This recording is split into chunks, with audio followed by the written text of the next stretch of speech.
Get you the latest on developments in Alexandra. Police presence following overnight threats of a shutdown in the township. There were flare-ups of burning tyres earlier this morning, which have since been put out. Ahmed Kajee is there, and he joins us now for the latest in terms of what the mood is like there and how are tensions at this hour. Ahmed?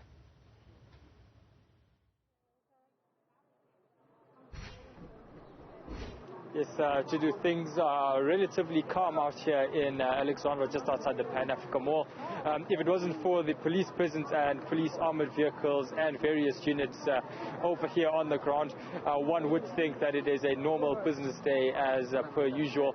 The only other significant part which you normally wouldn't see is that there's about 30 to 40% of these stores which would have been opened yesterday and earlier in the week over the last few weeks, which haven't opened today. One would assume that these stores are owned by foreign nationals, and given the threat of the overnight shutdown and heading through for the next 5 days, which were the threats from the Dudula movement, that may be a reason why some of these businesses haven't opened today as well. In terms of the sentiment on the ground, many foreign national store owners have spoken about what experiences they go through when it comes through to these specific operations which take place.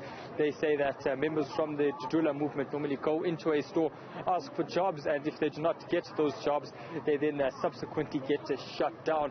Another store owner who is from South Africa at a herbal medication store, he says his 79-year-old mother was locked in the shop throughout yesterday for about 2 hours as the Dudula movement unrest had taken place.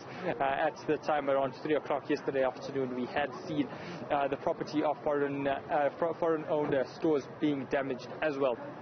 In terms of the update from this morning from law enforcement, we had spoken to Major General Max Masha, the Johannesburg District Police Commissioner. We actually were speaking to him regarding the response from the police department. This after the Alexandra Taxi Association was actually removing some of the burning tyres and some of the rocks in and around the street which found themselves on the road this morning. Let's just take a quick listen in to hear what he had to say. Like we said yesterday, we'll do our best to ensure that our people are and feel safe, and that is exactly what we did.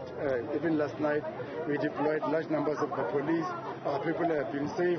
Remember, there was also a call for the shutdown. Once again, as I said, we were in large numbers. Our members were everywhere. And yes, our community did not heed the call, and we are thankful to them to support lawfulness, law and order, not support lawlessness. And for that, we are thankful to our community. We want to thank them. So this morning so far, we had only 1 or 2 burning of tyres, isolated incidents. By and large, compared to yesterday, it's day and night. It's very, very quiet today. The community is not supporting this call of stay away. The community wants to continue with their life. The community doesn't want to support lawlessness. They want to support law and order. So therefore, these taxis, as they drive around, if they come there before the police, they remove before the police came. So there's a greater collaboration today between the taxis and the police. So far, there are no further injuries.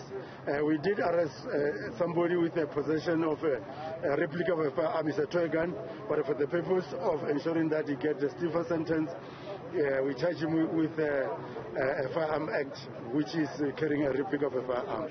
That is the only arrest that we're having thus far. Well, that's some updates that we are seeing from the District Police Commissioner in Johannesburg, Major General Max Masha.